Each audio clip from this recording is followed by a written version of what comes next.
নমস্কার বন্ধুরা, কেমন আছেন আপনারা? বড়দেরকে প্রণাম ও ছোটদেরকে ভালোবাসা জানিয়ে আজকের ব্লগটি শুরু করছি। আজ হলো বুধবার, সকাল এখন 6টা। প্রতিদিনের মতো কাজে তো বেরোবই, তাই তারই জোগাড় জানতি। তাই আজকে দুপুরের মেনুতে করে রাখবো ভাবছি একটু শাহি ফুলকপি। একটু কড়াতে বেশি করে তেল দিয়ে ফুলকপিগুলোকে একটু ভাজবো। আগে থেকে ফুলকপিগুলো একটু সিদ্ধ করে নিয়েছি ঠিকই, কিন্তু তাও একটু যদি ভেজে না নিই না, কেমন যেন একটা কাঁচা কাঁচা গন্ধ মতো আসে। ভাজা তেলটাকে একটু নামিয়ে রাখলাম। একে তো সাদা তেল দিয়ে ভেজেছি, তাতে আবার ফুলকপির এই কাঁচা গন্ধটা রয়েছে। তার উপর দিয়ে ওই তেলে আর রান্না করবো না, করবো একটু সর্ষের তেল দিয়ে রান্না।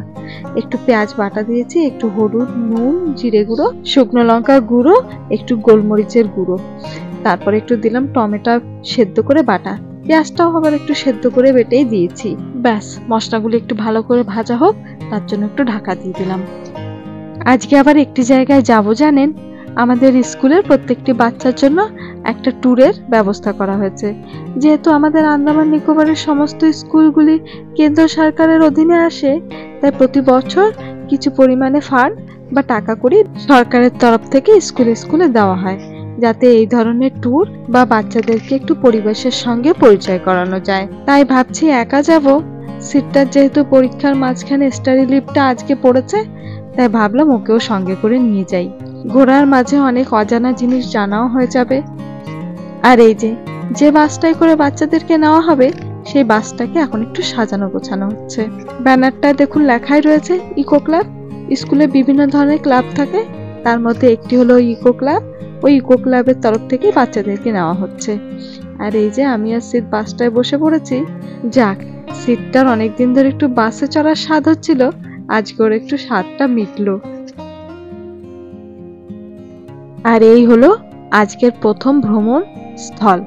দেখতে পাচ্ছেন ওই যে লেখা আছে উপরে গভর্নমেন্ট সমিল। দেখতে গেলে মানে ওই সরকারের কাঠের কারখানা, কিন্তু জায়গাটা না ভীষণ অপূর্ব। যখন ভেতরটায় নিয়ে যাব না, তখন বুঝতে পারবেন। আর এই যে ঢুকতেই যে এই অফিসগুলো আছে এই মিলের, এই অফিসগুলো না পুরোটাই আবার কাঠ দিয়েই তৈরি। কি অসাধারণ দেখতে বলুন।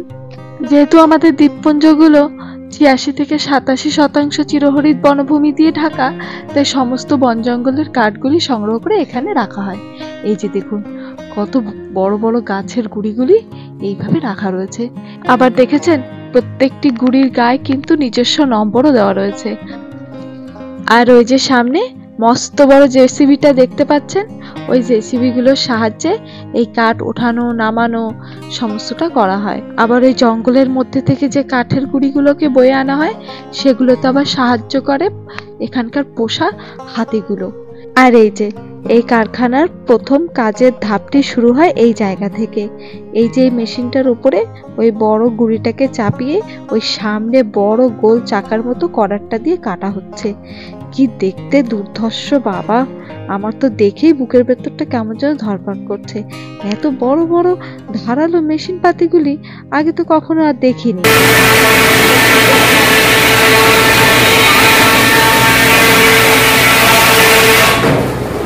এই দেখুন কি সহজে ও নিমেষের মধ্যে কাজগুলি হয়ে যাচ্ছে। আর এই জায়গাটায় যত সমস্ত যন্ত্রপাতি, সেগুলোর মেরামত বা সেগুলোকে ধার দেওয়ার কাজগুলি করা হয়ে থাকে। কেমন আগুনের ফুলকি ছুটছে দেখতে পাচ্ছেন।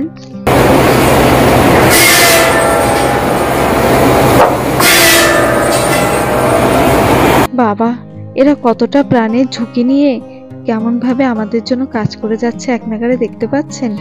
আর জানেন, এশিয়ার মধ্যে সব থেকে প্রাচীন ও বড় সমিলটাই কিন্তু আমাদের আন্দামান নিকোবরে অবস্থিত। আমাদের রাজধানী পোর্ট ব্লেয়ার, সে পোর্ট ব্লেয়ার থেকেই একটু দূরে অবস্থিত একটি দ্বীপপুঞ্জ আছে যার নাম হলো চাটাম। সেই চাটাম দ্বীপপুঞ্জে একটি সমিল আছে যার নাম হচ্ছে চাটাম সমিল।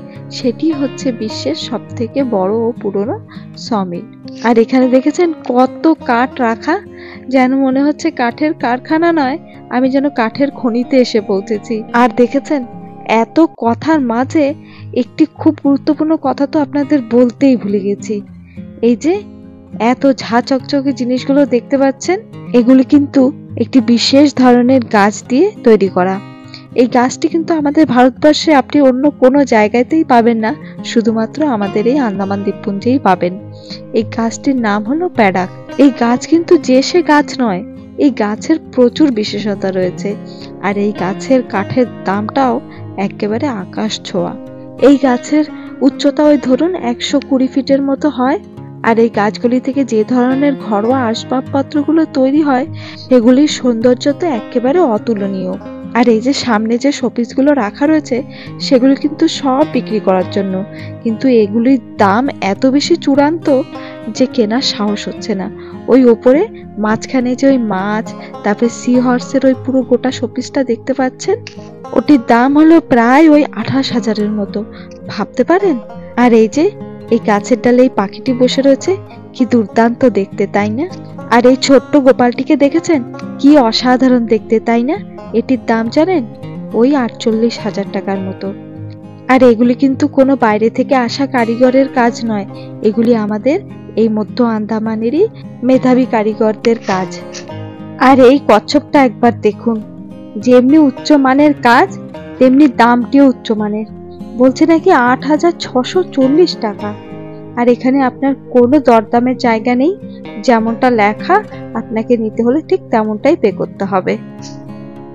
আর এদিকে রয়েছে এই প্রকাণ্ড ঈগলটি, এটি আবার দেখেছেন আমার 9 বছরের ছেলেকে আবার ছাড়িয়ে যাচ্ছে।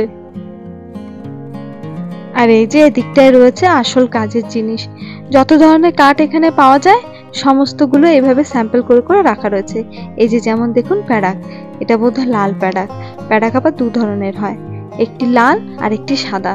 তো লালটির দামটা একটু বেশি থাকে সাদাটার তুলনায়। আর হ্যাঁ, এই তো সাদা প্যাডাকটা রয়েছে, ওপাশটাতে লাল প্যাডাকের স্যাম্পল ছিল, আর এই দেখুন এটা হচ্ছে একটু সাদা প্যাডাক।